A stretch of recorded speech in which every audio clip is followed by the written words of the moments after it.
Hello students, आइए देखते हैं चैप्टर 16 की 5वीं हेडिंग शोधन अभिकर्मक के बारे में। शोधन अभिकर्मक क्या होता है, ध्यान समझें। इस खंड में हम अपमार्जकों के विषय में जानेंगे। ठीक है, इस खंड में हम अपमार्जकों के विषय में जानेंगे। दो प्रकार के अपमार्जक शोधन अभिकर्मक की तरह प्रयोग होते हैं। दो प्रकार के अपमार्जक जो हैं शोधन अभिकर्मक की तरह प्रयुक्त होते हैं। यह साबुन और संश्लेषित अपमार्जक हैं। ठीक है, जो दो प्रकार के अपमार्जक शोधन अभिकर्मक के रूप में प्रयोग होते हैं, यह साबुन और संश्लेषित अपमार्जक हैं। यह जल के शोधन गुण को सुधारते हैं। यह जल के शोधन गुण को सुधारते हैं। यह वसा के निष्कासन में सहायता करते हैं, जो कि कपड़ों और त्वचा के साथ दूसरे पदार्थ को चिपका देती है। ठीक है, तो आप देख रहे हैं कि वसा जो है कपड़ों और त्वचा के साथ दूसरे पदार्थ को चिपका देती है। उनके निष्कासन में ये अपमार्जक जो है अपनी मुख्य भूमिका निभाते हैं। ठीक है, तो आइए अपमार्जक के बारे में देखते हैं। पहला साबुन के बारे में, सोप के बारे में। साबुन क्या होता है? साबुन बहुत पुराने अपमार्जक हैं। साबुन जो हैं बहुत पुराने अपमार्जक हैं। सफाई के लिए प्रयोग में आने वाले साबुन दीर्घ श्रृंखला वाले वसा अम्लों, ठीक है, कि सोडियम अथवा पोटेशियम लवण होते हैं। सफाई के लिए प्रयोग में आने वाले साबुन जो हैं दीर्घ श्रृंखला वाले वसा अम्लों जैसे कि स्टीयरिक, ओलिक, पामिटिक अम्लों के सोडियम अथवा पोटेशियम लवण होते हैं। सोडियम लवण वाले साबुन वसा को सोडियम हाइड्रोक्साइड के जली विलयन के साथ गर्म करके बनाए जाते हैं। सोडियम लवण वाले जो साबुन होते हैं वसा को वसा अम्लों के ग्लिसरॉल एस्टर सोडियम हाइड्रोक्साइड के जली विलयन के साथ गर्म करके बनाते हैं। इस अभिक्रिया को साबुनीकरण कहा जाता है। अभिक्रिया आप देख सकते हैं, यह है आपका वसा स्टीयरिक अम्ल के ग्लिसरॉल एस्टर। यह स्टीयरिक अम्ल का ग्लिसरॉल एस्टर है।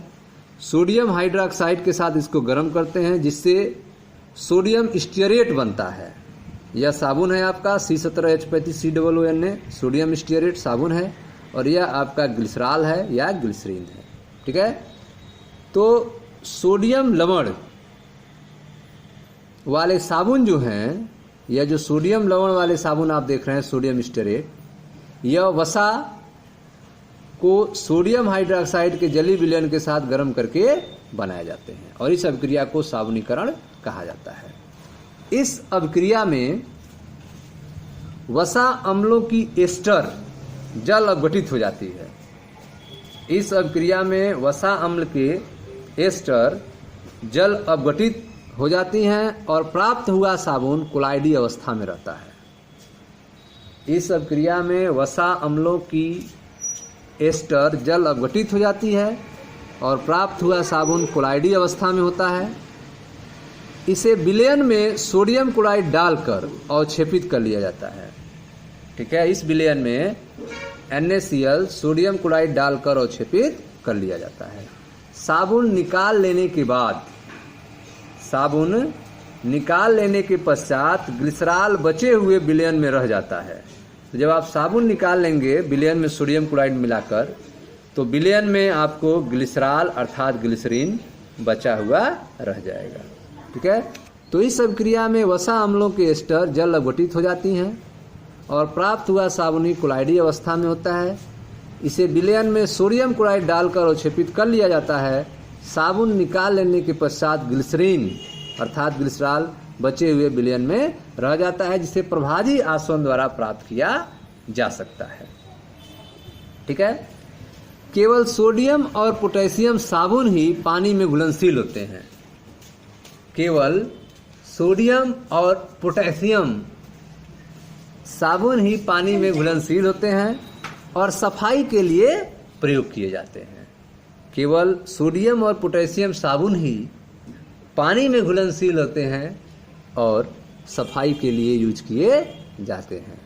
सामान्यतः सोडियम साबुनों की तुलना में पोटेशियम साबुन जो है त्वचा के लिए कोमल होता है। सोडियम साबुनों की तुलना में पोटेशियम साबुन जो है त्वचा के लिए कोमल होता है। इन्हें सोडियम हाइड्रोक्साइड के स्थान पर NaOH के स्थान पर पोटेशियम हाइड्रोक्साइड KOH का विलयन प्रयोग करके बनाया जा सकता है। तो जब सोडियम हाइड्रोक्साइड के जगह पे पोटेशियम हाइड्रोक्साइड का यूज करेंगे तो पोटेशियम साबुन प्राप्त होगा जो त्वचा के लिए कोमल होगा। ठीक है, अब देखते हैं साबुन के प्रकार के बारे में। बुनियादी तौर से साबुन वसा अथवा तेल को उपयुक्त घुलनशील हाइड्रोक्साइड के साथ उबालकर बनाए जाते हैं। बुनियादी तौर से साबुन जो है वसा अथवा तेल को उपयुक्त घुलनशील हाइड्रोक्साइड के साथ उबालकर बनाया जाता है। अलग अलग कच्चा माल उपयोग करके भिन्नता लाई जाती है। ठीक है, जैसे प्रसाधन साबुन। प्रसाधन साबुन जो है उत्तम प्रकार के वसा और तेलों से बनाए जाते हैं तथा क्षार के अधिक को निकालने का ध्यान रखा जाता है। प्रसाधन साबुन जो हैं उत्तम प्रकार के वसा और तेलों से बनाए जाते हैं तथा क्षार के एक्सेस अमाउंट को अधिक को निकालने पर ध्यान दिया जाता है। इन्हें अधिक आकर्षक बनाने के लिए इनमें रंग और सुगंध डाल दिया जाता है।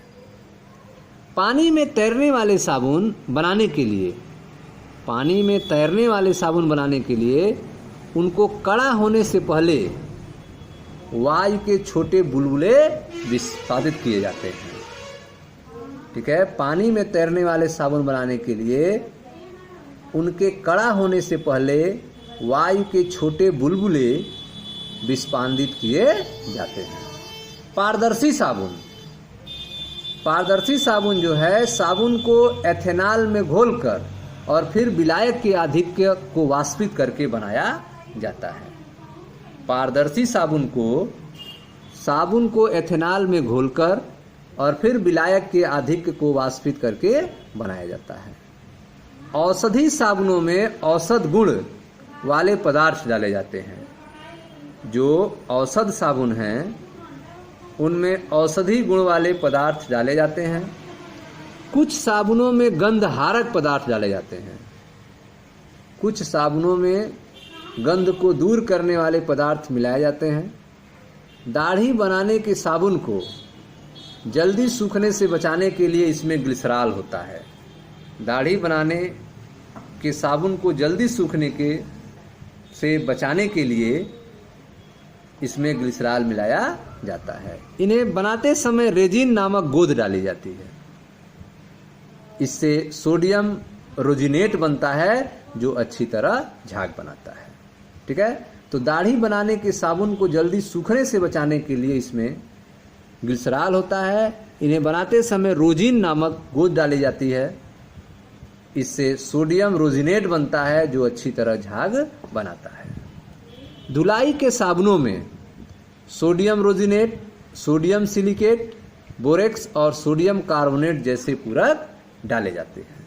धुलाई के जो साबुन हैं उनमें सोडियम रोजिनेट, सोडियम सिलिकेट, बोरेक्स और सोडियम कार्बोनेट जैसे पूरक डाले जाते हैं।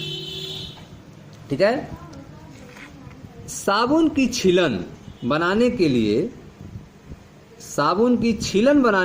पिघले हुए साबुन की परत ठंडे सिलेंडर पर चढ़ाकर उन्हें टूटे हुए टुकड़ों में खुरच दिया जाता है।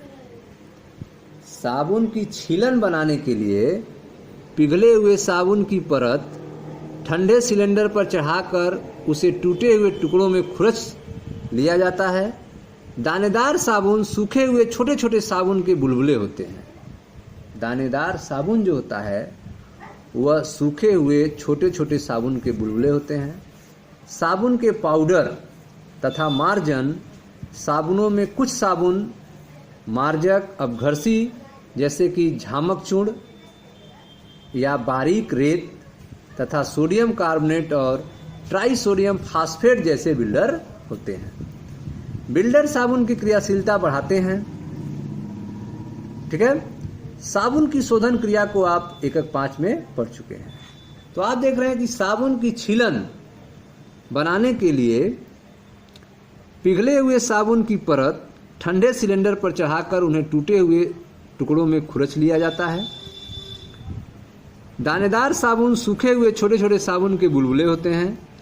साबुन के पाउडर तथा मार्जन साबुनों में कुछ साबुन मार्जक अपघर्षी जैसे झामक चूर्ण या बारीक रेत तथा सोडियम कार्बोनेट और ट्राइसोडियम फास्फेट जैसे बिल्डर होते हैं। साबुन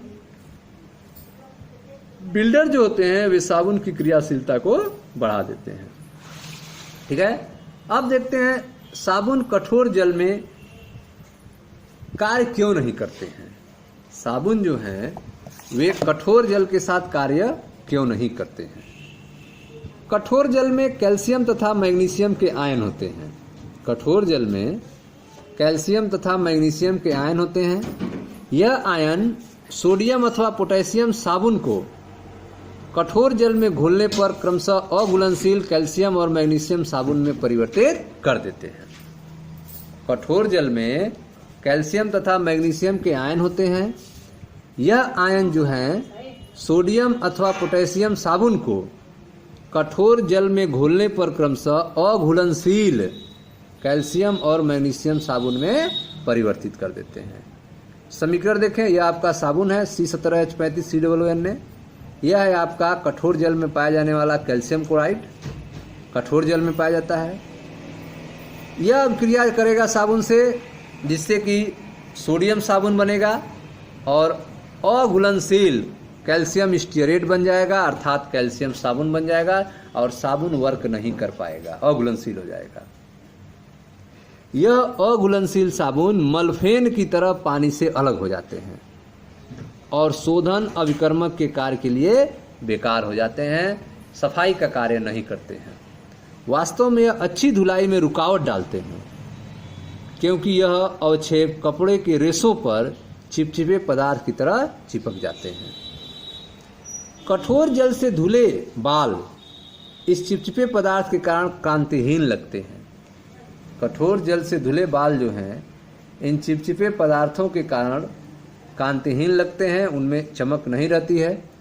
कठोर जल और साबुन के धुले कपड़ों में इस चिपचिपी पदार्थ के कारण रंजक एक समान रूप से अवशोषित नहीं होता है। ठीक है, तो इस तरह से आपने देखा कि कठोर जल में कैल्शियम और मैग्नीशियम के आयन होते हैं। यह आयन सोडियम अथवा पोटेशियम साबुन को कठोर जल में घोलने पर क्रमशः अघुलनशील कैल्शियम और मैग्नीशियम साबुन में परिवर्तित कर देते हैं। यह अघुलनशील साबुन मलफेन की तरह पानी से अलग हो जाता है और शोधन अभिकर्मक के कार्य के लिए बेकार हो जाता है। ठीक है, अब हम लोग देखते हैं दूसरा इसका पार्ट, संश्लिष्ट अपमार्जक क्या होते हैं। ठीक है, डिटर्जेंट क्या होते हैं, संश्लिष्ट अपमार्जक क्या होते हैं। संश्लिष्ट अपमार्जक, ठीक है, तो इसको हम लोग नेक्स्ट वीडियो में देखेंगे। ये लंबी टॉपिक है, मिलते हैं नेक्स्ट वीडियो में। Thank you.